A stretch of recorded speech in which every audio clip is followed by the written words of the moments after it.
from Chicago. I got here in the beginning of October, and it's always a sort of tough adjustment period when you're in a new city.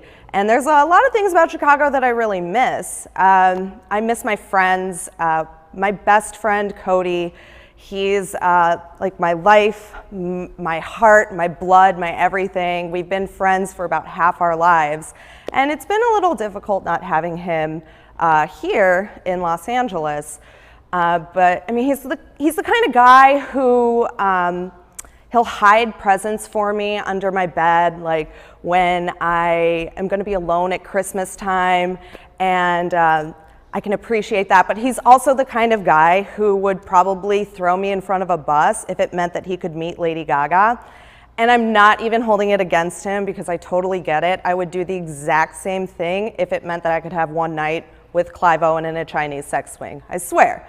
But the other thing that I really miss about Chicago is I miss being hot, like good-looking hot, because it's all about the theory of relativity in Los Angeles.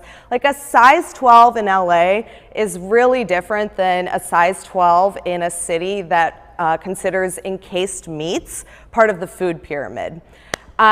So one thing that I do love about Los Angeles, however, is the weather. You can't beat it, and at the point in time where my story is about to take place, I'd been here for just a little over a month. It was November, and I don't think I had seen a cloudy day really, any rain, certainly no snow. I was super excited about that. Back to when my story is set. I wake up on a Saturday morning and I was really done with just being like fat and bored in my apartment and not doing anything. So I decided, seize the day, let's take care of this. Stop binge watching YouTube videos right now, which yes, binge watching YouTube videos is a thing. And it's not so much like killing time as it is like beating it senselessly over the head with the blunt end of a shovel. That's what I was doing to time. So I decided, you know what? Let's do something about this. I'm going to go for a run. And checked the weather in Los Angeles, as I always do, by opening up my window and seeing that, oh yes, it's sunny and it's beautiful. So let's get to it. So I start going on my run. I'm very minimalist when it comes to running. I don't bring a phone. I just have my iPod and my keys. Because all I really need is the music, and I'm never going to get lost. I don't like going to a park or anything like that because I like to explore my surroundings in the city. I just got my first smartphone this summer in preparation to move here. Not a big fan of technology, so I definitely leave that guy behind because I really want to use my run to kind of get to know the city. And for instance, like if I'm on a bus going anywhere, I don't want to be looking at my phone constantly, trying to figure out where I am and how I'm going to get there. And I really am trying to just like use up my brain for this. So I started to pick up on markers that I find around the city. And on my commute home from work, taking the bus, I started to figure out that there was this storefront called Pescado Mojado that was just a few blocks away from my apartment. And I was like, all right, whenever I see Pescado Mojado, I'm almost home. And I use little things like that throughout the city. So cut back to me running. iPod, keys, going for it, taking only right turns because as long as I'm on basically a cinder block in the city, I'm fine. Just keep taking my right-hand turns. I'm not going to get lost. I'm good. I got this. And then Los Angeles throws me a little curveball.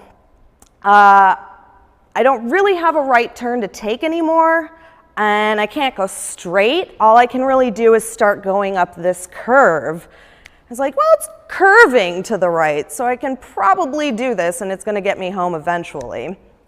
So I go up this curve. I'm running and enjoying the city, and I start to realize, like, I don't recognize any of these streets. And worst of all, I see a giant black rain cloud hovering over me. And I'm like, all right, I have no idea where I am. It's about to start pouring rain on me. So I need to figure out something. I need to figure it out fast. So I stop running because I really just need to concentrate on getting to where I need to be. And I'm looking all over the place. There is not a single pedestrian to help me because the only place people in Los Angeles walk to are their parking spots. I can't find anyone to ask for help, and I'm starting to kind of panic. And when I feel like this, when I'm having anxiety about being in Los Angeles, I think about my friend Cody a lot. He's kind of like the yin to my yang. He's very serene. I'm kind of like type A, like level 10 anxiety case. So just thinking about him kind of calms me down. And I remember when he told me about when he first moved to Chicago, he said that he got off the train one day to our apartment, and this was right after Lady Gaga's Born This Way album had come out, and he was listening to it quite often. And he told me that he got off the train and realized that it was pouring rain, he didn't have an umbrella. He's like, well, I can wait the 15 minutes for this bus to get here, or I can run in the rain to Lady Gaga and get home faster. He's like, that sounds pretty sweet to me. So he ended up just having this like gorgeous run through the rain, like listening to Born This Way, and it was fantastic.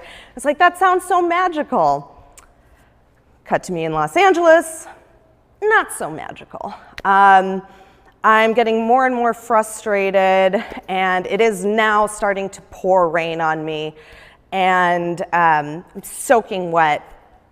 And I finally get to this like clearing through the road, and I look ahead, and I see this storefront sign, and it says, Pescado Mojado. It's like, oh my God, I know where I am. This is perfect. But the thing that makes this a really beautiful and cinematic moment, like those kinds that don't even seem real because they're too perfect, is that the moment I saw Pescado Mojado and I knew that I could continue on running, Lady Gaga's Born This Way starts playing in my iPod. I'm like, this is it, I can do it. I can get home, I made it, I did it on my own, and I'm gonna kick some ass and get myself back to my apartment. And I'm just running, I'm listening, and Cody's there with me the whole time. And I realize that no matter how lost I get in life, I do have one guiding light that 100% of the time will get me home.